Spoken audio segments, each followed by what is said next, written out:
Donc, bienvenue sur ma chaîne, première vidéo sur le premier niveau de Tomb Raider 1. Du coup, on va pas passer par la case maison, parce que bon, la demeure de Lara, vous trouverez plein de vidéos sur celle-là. Non, on va directement attaquer sur le premier niveau de Tomb Raider 1. Alors comme je vous disais dans l'introduction, la vidéo d'introduction, j'ai déjà terminé Tomb Raider 1, les niveaux sont frais dans ma tête. Donc du coup on va essayer de découvrir ensemble tous les secrets de tous les niveaux. Alors le premier niveau, je vous cache pas que je le connais bien sûr très par cœur, il est très très simple. Et en plus de ça, voilà, les secrets aussi je les connais, donc voilà, il n'y a aucun souci avec ça. Nouvelle partie plus. Ah ben je connaissais pas ça. Nouvelle partie plus, bon. Est-ce que je fais la nouvelle partie classique ou est-ce que je fais la nouvelle partie plus, ça engendre quoi en gros? Je sais pas du tout. Euh, Peut-être plus d'ennemis, ils ont plus de PV, je sais pas. Bon alors, on y va. Une nouvelle partie plus, et puis on verra ce que ça donne. Donc la fameuse scène d'introduction. Donc on voit une énorme explosion au loin, comme ça.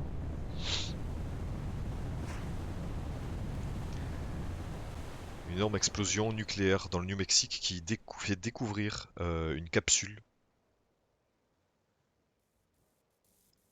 contenant ce qui semble être une personne. Voilà. Parce qu'on voit une silhouette avec une tête et tout.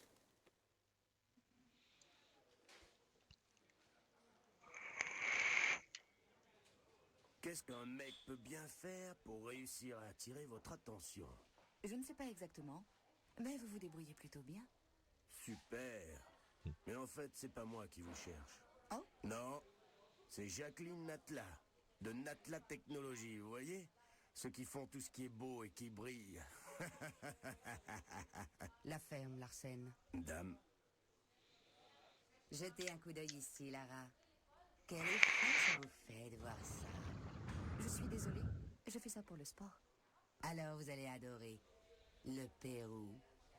D'immenses montagnes à franchir, des falaises de glace, les crêtes, les vents glacés. Et il y a ce petit bibelot, un objet millénaire au pouvoir mystérieux, enfoui dans le tombeau perdu de Qualopec. Et il m'intéresse. Partez donc dès demain. Vous êtes libre demain?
Donc voilà, scène d'introduction avec Lara qui est embauchée par Natla.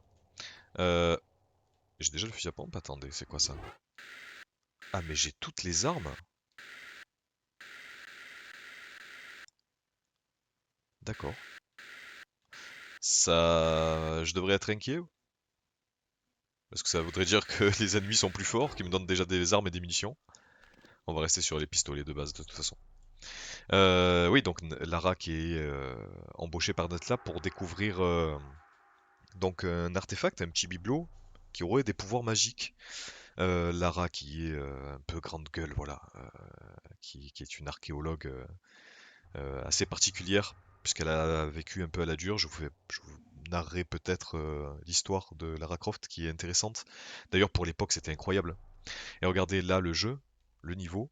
Enfin, dès le début, on voit que tout a changé.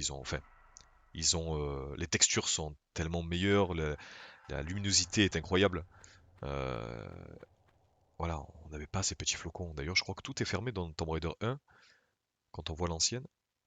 Ouais, ouais. Ah non, c'est Where? Non.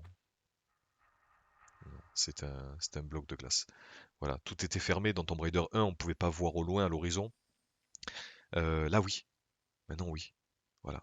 Et puis une grosse différence aussi, c'est elle a un chignon dans Tomb Raider 1, parce que les développeurs n'avaient pas réussi à créer la natte comme dans les cinématiques. Parce que ça créait plein de bugs, voilà, ça ne fonctionnait pas, donc ils avaient opté pour le chignon. Alors que là, voilà, maintenant elle a la queue, pardon, et voilà, et le jeu est vraiment magnifique, hein. Alors il y a un mode caméra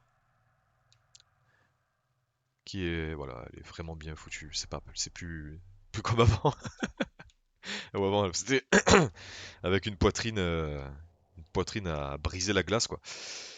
Et j'avais remarqué qu'on pouvait aussi changer d'attitude. Voilà, on pouvait lui donner des poses et une expression du visage et changer de vêtements aussi. Donc voilà, plutôt cool, plutôt cool. D'ailleurs, la caméra c'est un peu du cheat, hein, parce qu'on peut se déplacer dans tout le niveau pour découvrir ce qu'il y a. Donc ce n'est pas quelque chose que je ferai.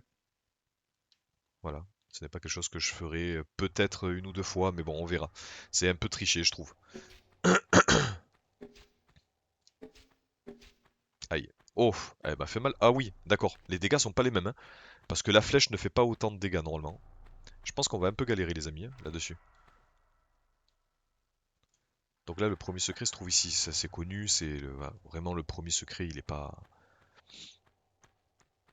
très compliqué. Il suffit d'explorer un peu et puis on trouve.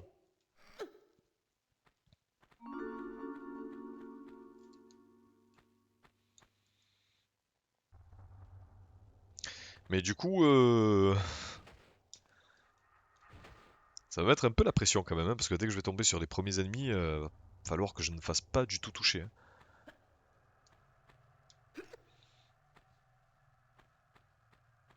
Donc là, on y va.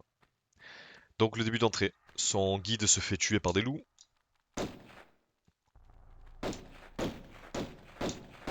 Ah ouais, d'accord. Ils ont plus de vie aussi. Parce que les chauves-souris, normalement, c'est pas un problème, hein. Vous tirez les deux balles en même temps, elles meurent. Bon, on verra. On verra si je continue sur cette suite de vidéos avec la nouvelle partie en plus, avec le niveau de difficulté élevé. Donc là, c'est le deuxième secret. Celui-là, j'avais eu un peu de mal à l'avoir. Je savais pas où il était. Ah, ouais, c'est la chauve-souris qui garde le deuxième secret. Parce qu'en fait, si vous voulez, il y a ce petit muret là qui cache un peu la vision sur l'étage. Et c'était donc assez bien caché. Alors si je ramasse des munitions, ça me fait combien? Ok, on garde le même niveau de munitions. Ouais, hop, j'arrive là, ça se voit pas beaucoup. Et puis en plus de ça, c'est qu'il faut se mettre vraiment dans le coin à gauche pour grimper, parce que sinon, on ne peut pas. Voilà, Lara n'y arrive pas. Il n'y a que le coin à gauche, là, ici, qui permet de monter.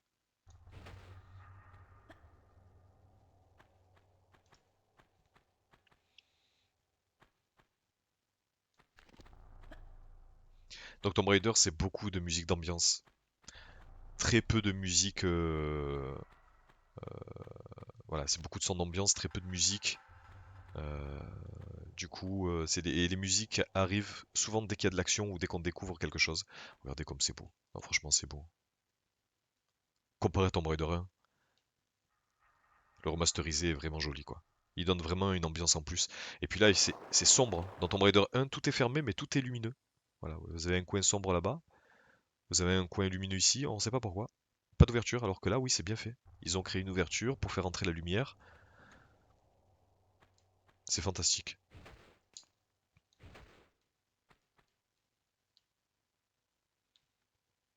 Il faudrait que je parte peut-être à la recherche d'objets quand même. Donc là, il n'y a rien. De toute façon, je pense pas que dans les... Je pense qu'il n'y a pas beaucoup d'objets au début. Le premier niveau, il est surtout là pour voilà, des premiers contacts avec les ennemis, s'habituer au mouvement de Lara.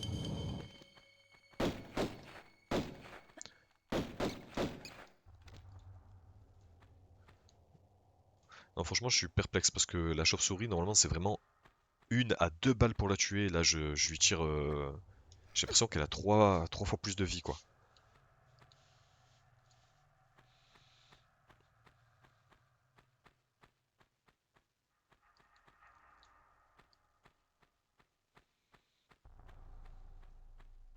Ok. Là, on va être servi. Il y a le premier loup en bas. Ah, 2 loups, oui. Bah, on va voir. On va voir s'ils sont beaucoup plus résistants que dans le classique.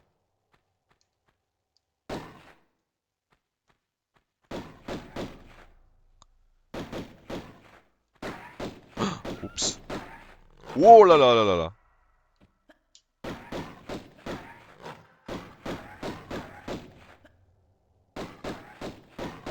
Ouais, ils sont quand même plus résistants. Mais c'est pas abusé. Ok. C'est pas trop abusé, ils sont quand même un peu résistants, mais ça va.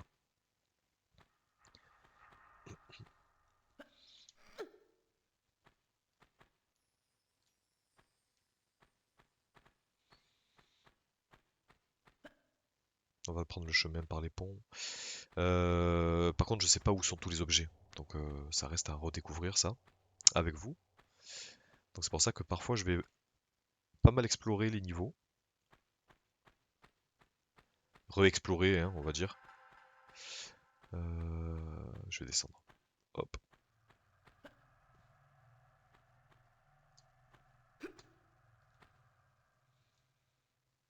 Ouais, c'est vachement bien fait. Comparé à avant où en fait l'image était toujours face à la caméra.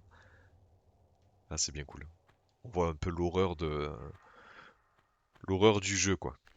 Et encore que ça va, Tomb Raider 1 est plutôt tranquille.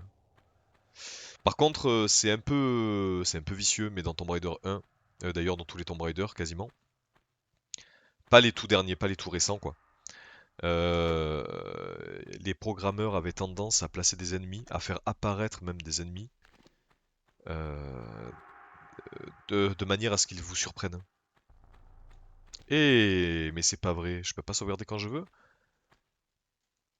Attendez. Je ne peux pas sauvegarder quand je veux. Ok, ça c'est plutôt cool. Ça c'est plutôt cool. Comme dans Tomb Raider 1 finalement. Parce que dans là on est sur une partie plus. Mais alors il faudra faire attention ici, hein, voilà, il y a un ours en bas. Parce que si vous voulez, dans le Tomb Raider remasterisé, on pouvait sauvegarder quand on voulait.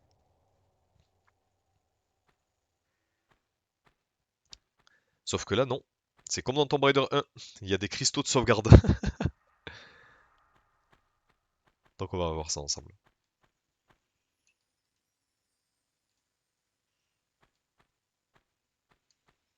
Ok, bon. Dès qu'un ennemi se cache, parce que quand vous le tirez dessus, il va prendre le chemin pour se cacher de votre angle de tir.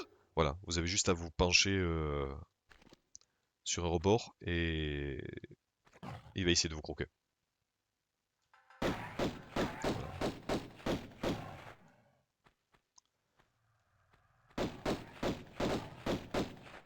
Ok. Allez, je tombe.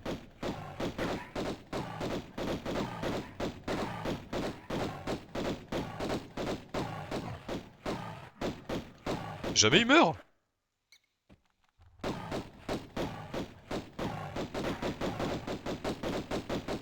Enfin. Bon, après, c'est un ours, hein, mais bon, quand même. Faut savoir que dans Tomb Raider 1, il n'y a que 3 ours dans le jeu. Pas plus. Il y a un système de plaque de pression aussi. Vous voyez cette plaque là? Dès que je vais marcher dessus, ça va ouvrir la porte. Je vais pas le faire de suite, mais je vais prendre d'abord des munitions. Et souvent, il y a un temps.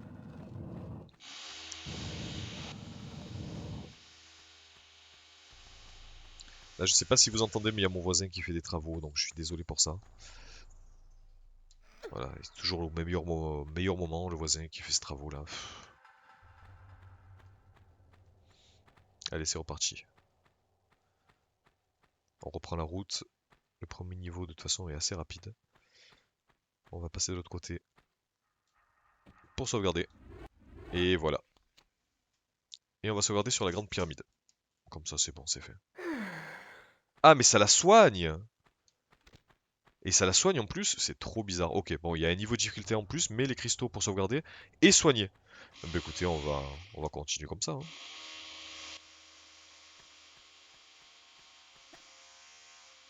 De l'autre côté, je pense pas qu'il y ait des objets. Non.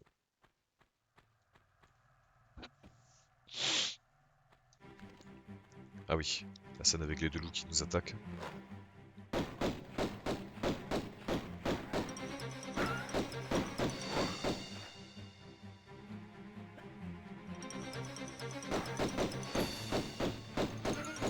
Ok.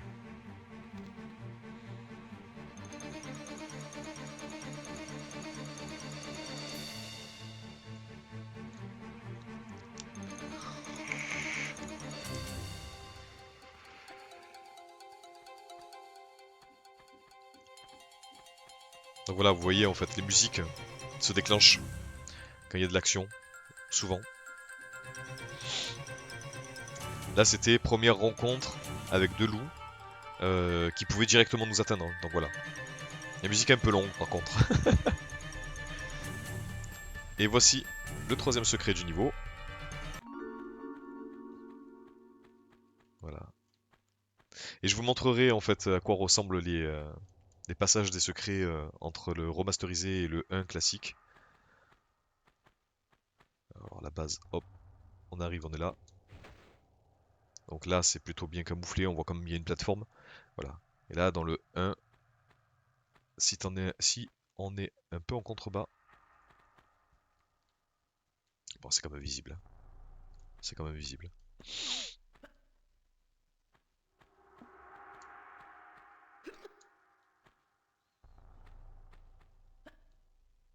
Donc là je vais activer ce levier. Ouvrir la porte. Hop. Aïe. Il y a un temps imparti. Je sais pas si je vais avoir le temps de le... Bon, normalement oui. Il n'y a plus rien. La porte se refermera et je ne pourrai plus faire marche arrière.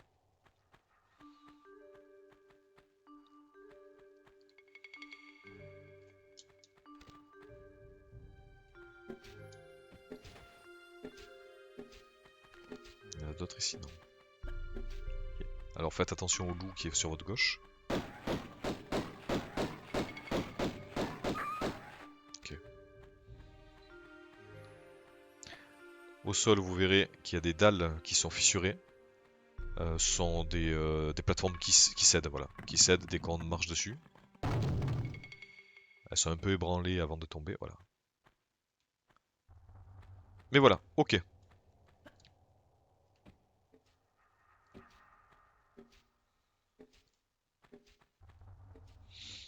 Donc là, on va faire le grand tour. Vous avez vu, le jeu est vraiment très très beau, hein. Les textures, ça donne vraiment un coup de fraîcheur au jeu qui est incroyable.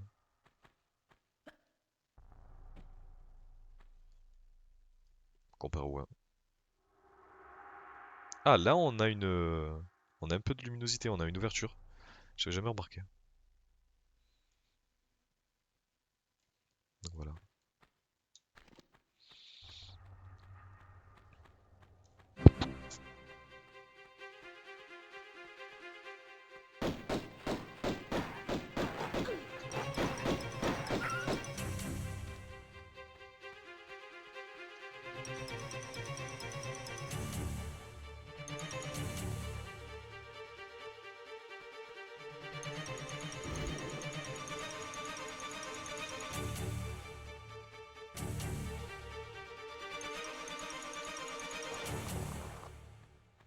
Et voilà, fin du premier niveau. 3 secrets sur 3. Tous les objets trouvés. Voilà. Cristaux utilisés, bon, 1. Sauvegarder la partie, oui, je veux bien. Grotte plus. Ok, on va voir un peu ce que ça donne.